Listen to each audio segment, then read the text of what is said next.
سلام تعنا هبلي زخبركم انت ملكتنا قدستي حبريتات ساعات يزنا لكم قريبنا لنا نسنا بكيتا لكم قدمنا بمسكان ابتم حبريتات كنسجر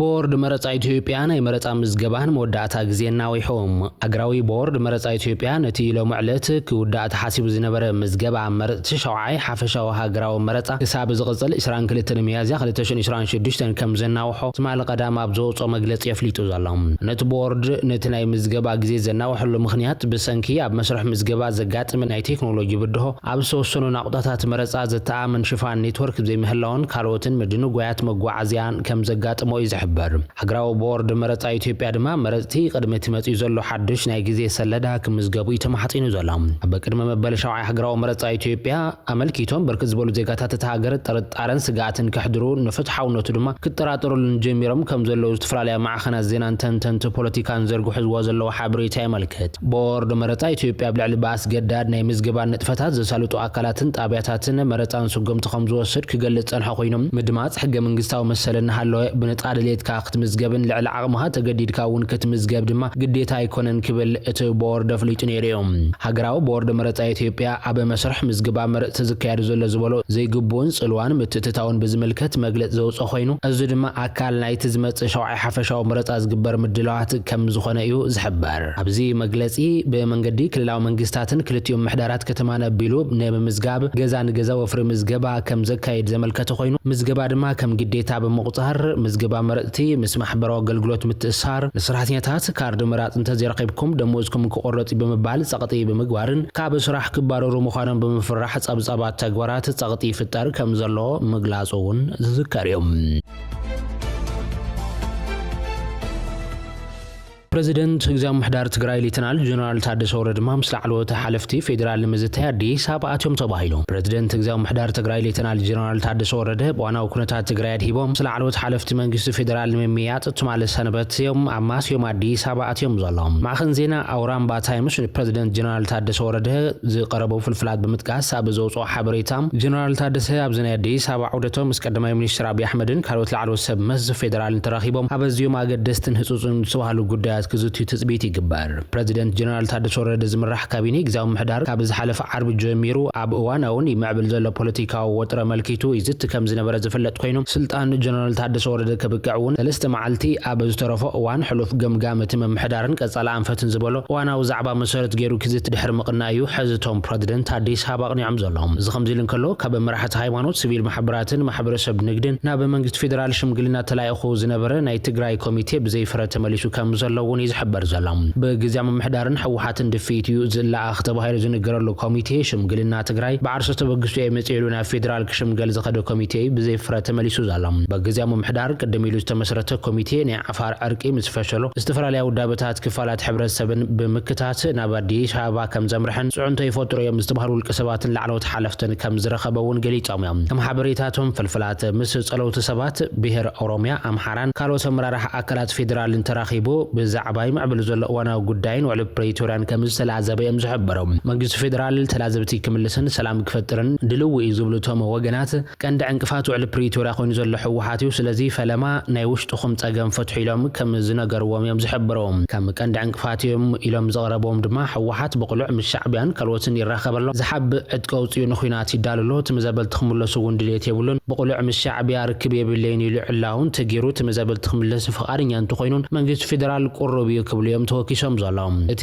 ኮሚቴ መንግስት ፌደራል ይገብሮ ዘሎ በደልን ዳግም ዕጽዋን ክባን ጉጉይ ምዃኑን ብዝርዝር ምስቶም ሰብ መዚ ከም ዝተዘራረቡውን እዮም ዝሕብሮም እቲ ንሽምግልና ዝተላኸ ቀዳማይ ሚኒስትር አብይ አሕመድ ንምርካብ ዝገብሮ ጻዕር ከም ዘይተሳኻውን እዮም ዝሕብሮም እቲ ኮሚቴ ባዕርሰ ፈቃዲው በግዚያዊ ምሕዳር ተላኢኹ ዛጊድ ከም ዘይተፈልጠ ዝገልጹቶም ፍልፍላት ኣብ ትግራይ ብተቃውሞ ውድብ ካብ ዝንቀሳቐሱ ሓደ ዝኾነ ውድብ ባይቶና በግዱ ኣብ መረጋጽ ረብሓን ህልውናን ህዝቢ ትግራይ መሰረት ገይሮም ዝቃለሱ ሓይልታት ምኸተ ዝጣይሽዎ ፌደራል መንግስት የድልየና ዘድልየና ኣሎ ክብል ይጻውዕ ዘሎ ብሄራዊ ባይቶ ዓባይ ትግራይ ባይቶና በዋናው ኩነታት ተመልኪቱ ብዛህቦ ጋዜጣዊ መግለጺ ብሽም ትግራይ መኺራ ዝብል ኣብ አዲስ አበባ ተኻይዱ ዝተባሃለ መድረኽ ድማ ንጥረት ዓላማት ምኽክር አካይዳን ቅንዕና ነቲ ዘተ ዘሻራውነት ምኽክር ዝመርሕ ትካልን ግልጽነትን ዝኣመሰሉ መትከላት ዘተ ዘየማልን በዋናነት ድማ ውክልና ህዝቢ ትግራይ ዘይብሉ ሽማው ዘተ ይክብልዮም ሓላፊ ፖለቲካዊ ጉዳያት ትውድብ ኣይተረዘኖም ሃይለ ስላሴ ገሊጾም ዘሎም ውዕል ፕሪቶሪያ ዘይተፈጸመሉ ኩነታት ህዝቢ ትግራይ ኣብ ዘይተወከለሉ መድረኽ ረባ ህዝቢ ትግራይ ሕሊፍካ መሃብ ቅቡልነት የብሉን ዝብል ትውድብ ዘተ ዲሞክራሲያዊ መሰልዩ ምኽባር ሰብኣዊ መሰላት ይቅደም ዝብል ትውድብ ህዝቢ ትግራይ ድማ ብዕጽዋን ክልከላን ገተ ሰብኣዊ መሰላት ይፍጽሙ ከም ዘሎ ይከሲሱ ዘሎም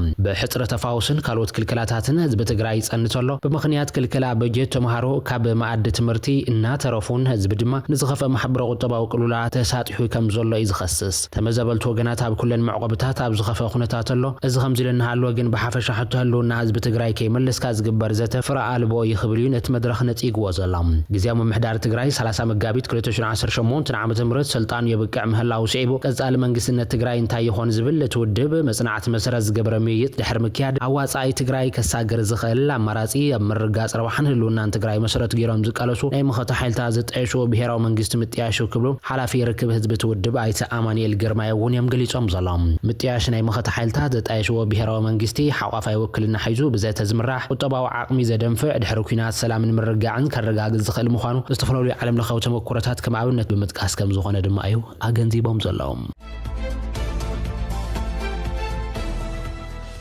حيل سلام تجري ويدما حيلتات حرام مريت نحد لعلو حلافي مباري رومالام بتسراوي تتوها بمجلسي كم زملاخته حرام مريت جنبار معرب زبل ناي فيسبوك جزو واننتو ناي تجاري لاي فيلم مبينه بساقواو ودحني تاب زبل فلت كوينو اب حيل سلام تجري جنبار سلسته ناي حنت خفله سراويت ممحدار لوجيستيكسن حلافن زنبره حزقنت دغاغامي بزرعيو ناي صلاة تجبرات مصراي تغيرلو كاب ابالنت سراويتنا تاسيرو كمستباررن كله تجاري لاينان دغافينا نفلت كبليوم حبيرم زلام اتي زر ጥፋታት ብዝመልከት ዘቀመጦ ተሰራዊት በቀጥታ ናይ ጽላእተ ለኹ በመሓዝ ናይ ለውጥ ቃልስና ከተዓናቀፍ ሰራዊት ናይ ምፍራስ ለኹ ሒዙና ተንቀሳቀሰ ድሕር ምጽናሕ ብጥቡቅ ክትትል መራርሓን አባላትን ተአሃዱ ተገምጊሙ ተአሲሩ ንኽባረር ብዝተወሰነሉ መሰረት ኣብ አባልነት ቲፒኤፍ ወይ ድማ ሰራዊት ሓራ መሬት ክባረር ከምዝተገብረን በተወሰኸውን ኣብ ፍሉይ ሓይሊ ሰራዊት ትግራይ ፖሊስ ትግራይን ኣብ ትምህርትን ሃለው ንጥቀመሉ ዝነበረ ይኹን ኣብ ትውልድ ዓዲ ጽዋዕሉ ሽሙ አረጋው በየነ ሃለው ፊልሞን በየነ ኢሉ ተመዝጊቡ ቅድመ ሕዚ ብመደበኛ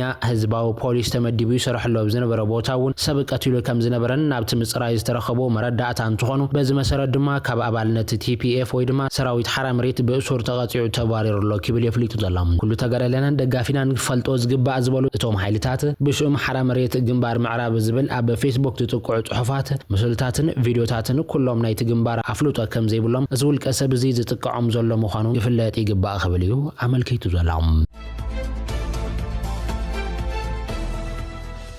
حبريتنا يقتلوا زخبركم تملكتنا ناي استفرالي حجرات أفريقيا مبوقول زلهم شمون تسبات كاب أمريكا ناب أوغندا تسوقيهم أوغندا مس إسواتيني غانا دب السودان كاب أمريكا تسوقو سدت يحتاجنا مقبل سمع كاب زفر ما حجرات أفريقيا حنتيام زنا حجرات بز حلف عمت سمع متياس سدت يحتاج كاب زفر ما ندحر زنا يحزق قدما يسوقهم تيوم منيستر قدات وصا أوغندا دانيا أمريكا مسقوا جونايتهم سدت يحتاج مسدت صدقة تمال ربوعنا بتهاجر كم زاتو وفليت الله تمنيستر بزوج مجلس دما تي مس أمريكا سجبر اسمع أوغندا نبهاجرهم كملوا زي يقولوا سبات وحس على سيد هاجر كم زخنا سيحبيرو زلام حبر حقي أوغندا دمانتني أمريكا سجمتي بمخنان تملك سبات نبتهاجر بزواردن يسبع ومسرحنا بزتختل من جدن كم زموت يجليتو زلام أتتكال نت مسرح زي هيجاو بمبالز نقف قينو نبيت فردي كوسلو مخانو ونفليت اللام بريزيدنت أمريكا دونالد ترامب سلطان كابز حج جميرو بركة زبلو حقاو نايم برسند زي بلوم سدتيانات نابز حال سي حجرات باريرو اللام زدما أكال نايتم محدار ترامب على زي حقاو سدس زكايرو زلو سقوم تخينو تطابقت سبعو مسلات نتي بوليسي كخنن وانكالو قاليام دما حقاو نتو حتو كاتو ويرام منيستر قدات وطا أوغندا بزعباتهم سسقوقو سدتيانات من النت بزرزر حبريت هكب كم زي خلقو عن تقلت أوغندا بستسقمو سبات مسألة لنا محابن بخبري كم تحازن من رقاس انقالات يالا دمايلهم توم سبات أوغندا ويخن أمريكا وزيغنت كم زي بلمو كوانت تقلت أفريقا وموقوال زلوم كوينهم أبا أمريكا عقبا كرخبو بقعات كخانو زي خلونا بعدهم كمولسو زي دول ዘይብልን ወይ ድማ ዘይኽእሉን እዮም ኢላ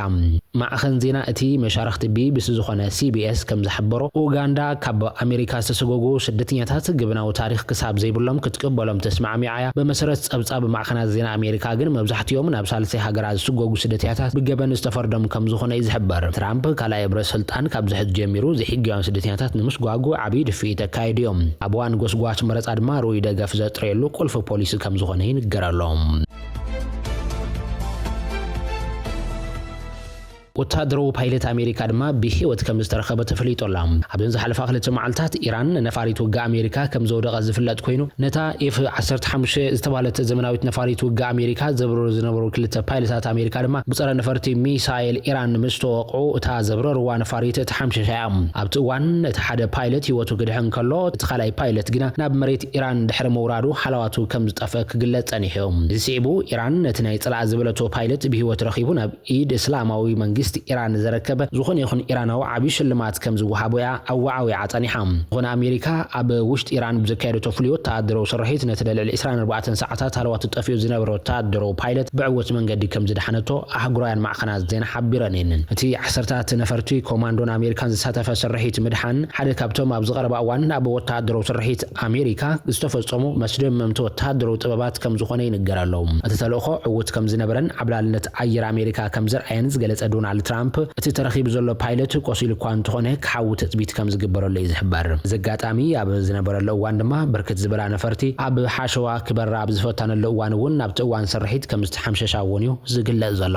ሩስያ ቻይናን ፈረንሳይ ኣብ ልዕሊ ኢራን ክውሰድ ዝተሓሰበ ወታደራዊ ስጉምቲ እውን ዓጊተን ተባሂሎም ኣብ ሆርሙዝ ተገይሩ ዘሎ ናይ ንግድን መስመርን እገዳ ብሓይሊ ንምኽፋት ኣብ ልዕሊ ኢራን ወታደራዊ ስጉምቲ ንምውሳድን ብሃገራት ዓረብ ዝቐረበ ሰፊሕ ናይ ውሳነ ሓሳብ ሩስያን ቻይናን ፈረንሳይን ውድቂ ከም ዝገበራኦ ኒውዮርክ ታይምስ ሓቢሩሎም እተን ሃገራት ዓረብ ኣብ ዓለም ለኻዊ ደረጃ ተሰናኺሉ ዘሎ ዋሕዚ ነዳድን ሸቐጣሸቐጥን ንምቕጻል ሓይሊ ናይ ምጥቃም ስልጣን ዝህብ ናይ ውሳነ ሓሳብ ንሕቡራት መንግስታት እኳ እንተቐረባ በዘን ሰለስተ ሃገራት ድምፂ ብድምፂ ናይ ምስዓር መሰል ክፈሽል ገይረን ኣለዋ ቻይና ሩስያን ፈረንሳይን ንዝወሰዶ ቅዋም ሓይሊ ምጥቃም ዝፈቅድ ዝኾነ ይኹን ሕጋዊ ቋንቋ ንቃወሚና ብዝብል መትከል ዝተመርኮሰ ምኽንያት ይበን ኣለዋ እዚ ስጉምቲ እዚ ኣብ መንጎ ዓለም ለኻዊ ሕብረተሰብ ዓሚቕ ምክፍፋል ከም ዘሎ ዘርኢ ኮይኑ ብፍላይ ፈረንሳይ ምስ ሩስያ ቻይናን ወጊና ኣብ ልዕሊ ቴህራን ክውሰድ ዝነበረ ወታደራዊ ስጉምቲ ምዕጋታ ንብዙሓት ዝገርመ ፍጻመ ኮይኑላ በቲ ካልእ ወገን ኣሜሪካን እስራኤልን ዝቐረበ ናይ ተኹስ ዶ ምባል ጻውዒታት ውድቑ ብምግባር ኣብ ልዕሊ ኢራን ዘካየዱ ዘሎ ወታደራዊ መጥቃዕቲ ጥናኺረን እውን ቀፂለን ኣለዋ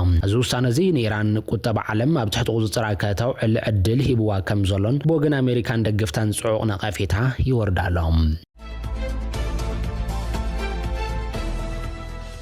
ዝኸበርኩም ዝኸበርክን ተመልክትና ሓበሬታታት ሰዓት በዚ ከንቢትና ለና ብዝቅጽል በሐደሽት ምዕባለታት ክሳብ ንራኸብ ስስናይ ንመንየልኩም